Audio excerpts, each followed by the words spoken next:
Mga ka-disciple, may dasal ka bang paulit-ulit mong hinihingi kay Lord pero parang wala pa ring sagot? Minsan, hindi dahil ayaw niya, kundi may mas malalim siyang tinuturo.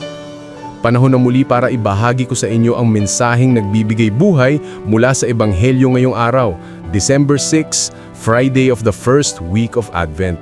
Ako po si Brother Rai, Digital Disciple.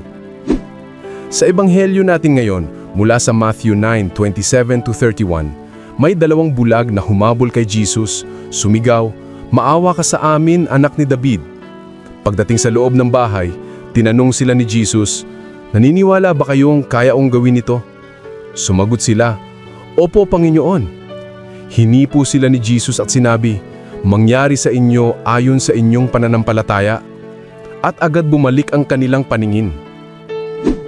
Mga ka-disciple, mapapansin natin, hindi muna agad pinagaling ni Jesus ang dalawang bulag. Hinintay muna niyang pumasok sila sa loob ng bahay.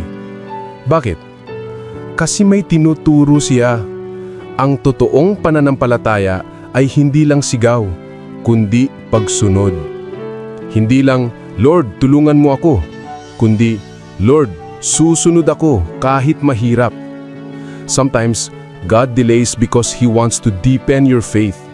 Hindi dahil pinaparusahan ka, kundi dahil inaanyayahan kanyang lumapit ng mas personal, mas malalim, mas nagtitiwala.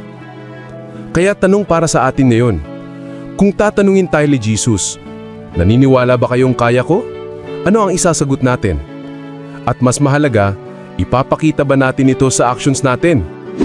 Mga ka-disciple, may hinihingi ka ba ngayon kay Lord? Hayaan mo ang sagot mo ay parang sa dalawang bulag.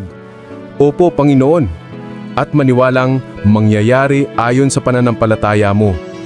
Ako po si Brother Rai, online for Christ, offline with purpose. God bless.